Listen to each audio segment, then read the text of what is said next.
Do you ever feel like manifestation is just another thing on your to-do list that you don't have time for? Like your spiritual practice is something that you have to do? Honestly, you're not alone because I felt that way too. Something that's really changed my relationship with manifestation is blending it into my lifestyle so that no matter what I'm doing, I'm also manifesting. I call this manifestation as a lifestyle, and it's single handedly made the entire manifestation journey more enjoyable for me. And I've seen my desires show up with a lot more ease. Manifesting as a lifestyle has made manifestation go from feeling like a task to something I just naturally do because it's who I am. If you'd like to learn more about this, I've created a step by step guide for you. I'll link it in my show notes so you can check it out. You're listening to the Affirmation Addict podcast with Pyle Corley. This podcast will teach you about the power of affirmations while making manifestation easy and accessible for you in order to enhance your spiritual consciousness. Thank you so much for being here, and now it's time to get started.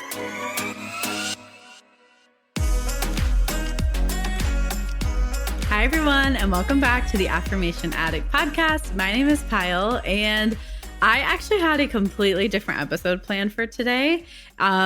This is kind of coming out during the time of spring equinox, so I thought it'd be really fun to do like a spring equinox ritual or kind of a manifestation reset episode. However, I feel like this is actually a little bit deeper than where we're going, than where I was going to go. So I wanted to talk about like the power of understanding your desires. I might have a little bit of a hard time articulating this because this came to me literally last night as I was trying to fall asleep. I was just reflecting and I wasn't able to fall asleep right away. And I was just getting a ton of hits about what my desires are and the differences and what it feels like to be in a state of desire. And I thought it would be interesting to just explore this topic more, explore our desires more, and give you a chance to kind of reflect on like, what is it that you want and why do we want it so bad? Because when we start to understand our desires more, we start to realize and start to understand that all of the different layers of manifestation that feel really tough to navigate, like feeling like you want something and then feeling okay when it's not here yet. And that detachment or surrender and letting go. I feel like one of the foundational things to do is actually understand your desire on a deeper level. So I don't really have an agenda. I literally have the quotes, like the little notes I have for myself, is the difference between two desires of mine, because I'm currently navigating through two desires and they are so different in energy that I feel like it's really helpful to call it out. Because one of them feels very like deep rooted. It feels like a knowing. It's something I've been trying to manifest for a while. And it just feels like I am actually peeling back. Like I'm learning more and more about myself. I'm learning more about the world. I'm learning more about the nature of this desire the deeper I go. And I don't feel nearly as obsessive. I don't feel nearly as desperate. Of course, I want it, but it's not honestly out of like a constant top level fear. There's way less fear involved in this desire. Whereas the other desire I have, it's like, I want it instantly. I want it now. I feel like I can't focus because it's not here sometimes. And it almost feels like it's kind of making me question my identity a little bit. And it feels very heavy, even though I want it so bad. And the more I want it, the worse it feels. And I haven't felt that type of energy in a really, really long time. And so I thought it would be really fun to talk about like the difference between understanding our desires and how to get from like that desperate energy to a little bit more of like, okay, this is a desire that I have. And the reason I'm using the word desire so much is because there is a chart of emotions. There's a chart of human emotions that identifies different frequencies. And everyone talks about manifestations as if they're desires. So that word desire is a really common phrase in the manifestation space. However, I didn't know how low frequency of a emotion desire actually was. Now, of course, I don't have the chart right up. I can look it up in a second.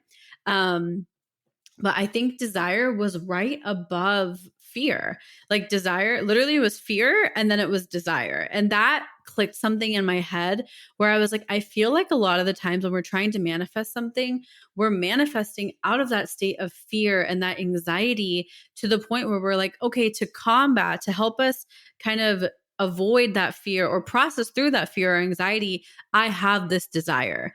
So, an example, let's go soulmates, right? So, some people have this super strong desire for a soulmate or even a specific person, but a lot of the times it's an underlying fear of what if I never find the right one? Or what if I miss the person who's meant for me? It's almost like we try to force a specific desire into our life out of fear. And there's a very different form of desire that's almost like a knowing. And that's why when people say, when you're manifesting, have certainty that it's already here, the emotion and the frequency of certainty was like 8 to 10 steps higher than the emotional state of desire. And that just made so much sense for me because I was like, during the manifestation journey, how often are we actually circling fear, anxiety, and desire, which I was surprised was such a low frequency emotion. Whereas certainty, knowing, appreciation, excitement, gratitude were all significantly higher and in the same realm. And that's where it's like, if you have a desire that feels like you just can't live without it, and there's that super strong attachment, this is some of the stuff I want you to try and do is understand, where is it coming from? Now, you can totally transmute. You can always change the way you feel. So if you are feeling kind of that more desperate energy around a certain desire, it's possible to change it. It will change. You can change it. It takes obviously a little bit of work. However, it doesn't mean that it's the wrong desire. Sometimes we're just focusing a little bit on the wrong details through the desire. So the desire you have is very real. What you want in your heart isn't always meant for you, but what you actually are longing for, what you're actually wanting, might not be what you're actually trying to manifest. And what I mean by that, say you have a specific dream job that you want. Like for me, I really wanted to be a consultant. I wanted to be a consultant. I wanted to travel for my work, and I got that job. I wanted to be able to consult businesses, have freedom, have flexibility, have authority, got all of that. But I got that desire, hated that job. Why? Because I wasn't actually trying to become a consultant. I wanted to have independence in my work. I wanted to have flexibility to travel. I wanted to have freedom of time. So I was actually kind of manifesting the wrong thing.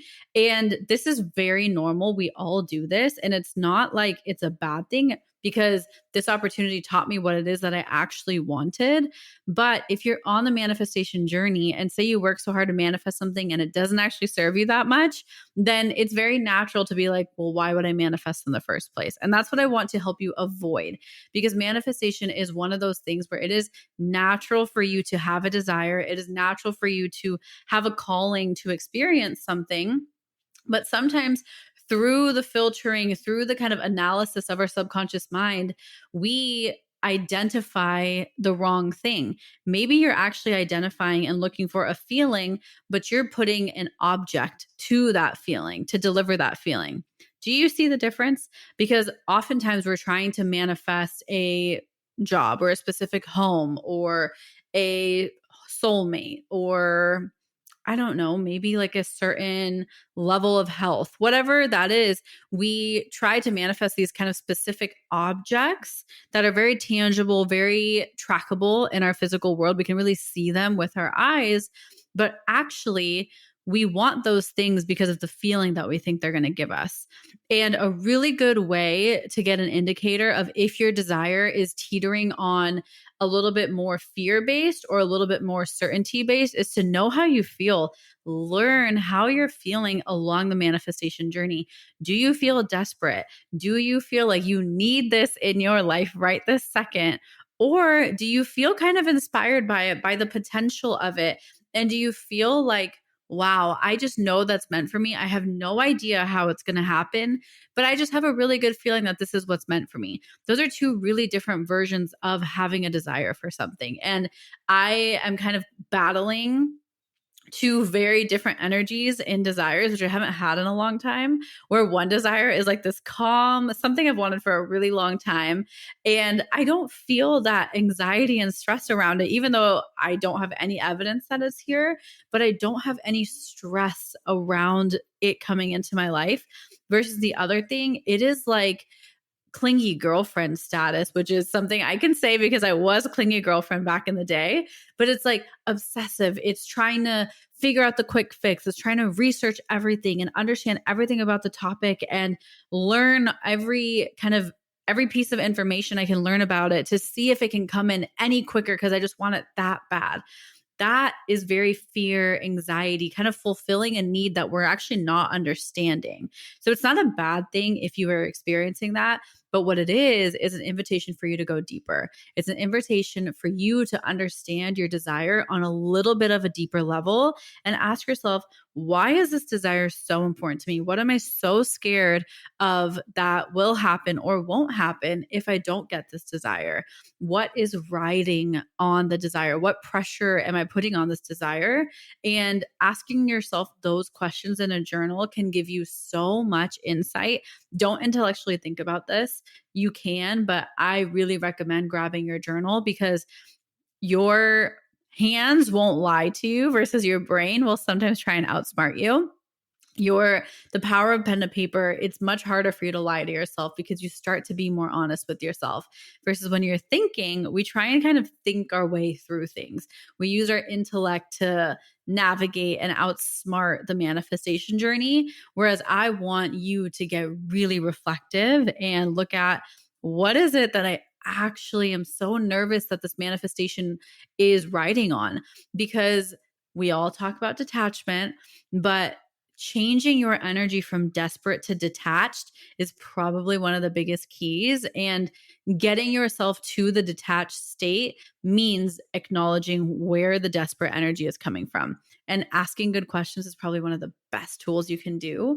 Is ask yourself, what is riding on it? Why do I feel so attached to this? And then once you get that information, you can start to ask yourself, is this actually true? I'm alive and I'm breathing right here and right now. So by default, I am okay without this desire. Sure, consciously, and if I'm thinking about my future, it doesn't feel okay. But looking at the facts, looking at the evidence, I am alive and breathing right now while this desire isn't here. So this desire can only be an amplifier.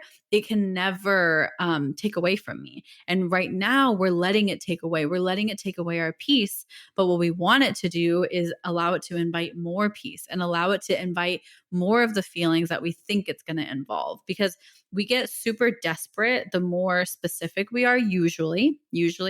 We're a little bit more desperate when we're extra specific, when we're like, this is who my soulmate is, or this is the dream job I want. And being specific is beautiful, I think, but being specific on what details versus who the person is or what the job title is, more on being specific on the feelings that you want out of those specifics. Because you can have a specific. I'm not saying don't be a specific manifester. I think everyone can be if you want to be.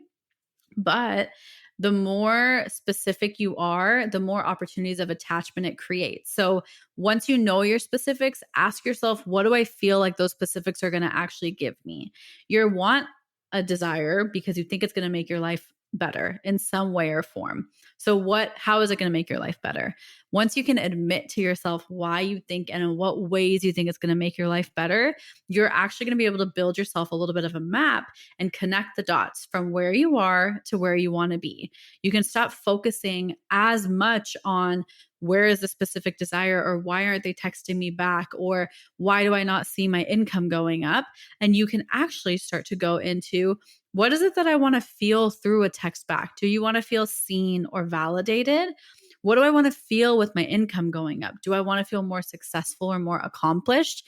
Then you can start actually, through the laws of different emotions, choosing how you feel, and you can actually get yourself to a vibrational state that matches your desire. And then you will shift your energy from desperate to detached because you already get to feel the things that you think that desire is going to make you feel. And by law of attraction, the more you can feel the things that you think your desire is going to make you feel, the more and more likely that the desire can actually start to flow into your life and start to come through. Hi, beautiful friend. I hope you're enjoying this episode. I wanted to hit pause for 15 seconds and share with you about my spiritual membership I created to help you raise your vibration and manifest with ease. I created Affirm It so you can have access to all, and I really mean all of the spiritual tools you need to step into your higher self and watch your dreams manifest with ease. If you're really ready to dive into your spirituality and connect with your highest self, I invite you to join the Affirm It membership. More details are in the show notes if you're interested. And now let's jump back in. So I know this is a little bit of a ramble, but to kind of recap, understand that there are two states of desire. There's one state that's very fear-based, and there's one state that is very certainty-based. And it's such a subtle difference, and it takes a lot of honesty with yourself, as does the entire manifestation journey. It takes you being willing to call yourself out. It takes you willing to admit that maybe you were focusing a little bit more on the fear, and you don't have to judge yourself. No one is judging you here. We're only sharing this information to help you get to where you want to be in a little bit of a less resistance way. Because honestly, what's meant for you will never miss you. And I know that is so hard to believe if you're in that state of feeling like, where the heck is my desire? And I will do anything to get it. But I don't want you to act from that way, because I know how emotionally up and down and draining and exhausting that can feel. And instead, what I really, really want you to do is see how you can slowly shift your energy from desperate to detached by understanding your desires. Because the more you can understand and be honest about what your desires are and why they're in your heart, the more they won't be based in fear and anxiety, and the more they'll be rooted in that knowing and that truth and that inner authenticity of why you specifically want this desire. It is a super subtle shift. You can't see it. It is not tangible. It's very, very internal. But I really encourage you to grab your journal and work through some of these questions, because it has changed the game for me. And just so you know, the moment I did do this, both of those desires actually showed up. The super desperate energy one did show up the moment I chose to transmute my energy. And the one that I was so certain about came up in the most effortless way. So both can manifest, but the more and more that you get out of that desperate state, the more and more you'll enjoy the process, and the easier and easier manifestation will start to feel, to build up your confidence along the entire journey as you continue manifesting. So I hope this episode was helpful. It was totally a ramble, but please let me know if this resonated for you. And if you need more help kind of going through this type of mindful and very intentional manifestation journey, this is what I take you through in my step-by-step guide. So if you're curious about it, I will link it in the show notes. It's a one-time purchase, but it's a packed guide where I walk you through the entire journey and give you tools to manage different emotions, different things that come up along the journey. So check that out if you're interested, but please try out the journaling. And I really, really hope this episode resonated with you. Bye. I'll talk to you soon. Thank you from the bottom of my heart for listening, and I hope you enjoyed today's episode. If this episode resonated with you, it would mean the world to me if you could rate and review the podcast and share it on your social media, so I know to keep creating episodes that are inspiring you to manifest. I'm so genuinely grateful for the time we shared today, and I'd love for you to join the community by following @AffirmationAddict on Instagram. To continue diving into spirituality and manifestation, head over to my website, affirmation-addict.com. Until next time, I'm sending you so much love and so much healing energy.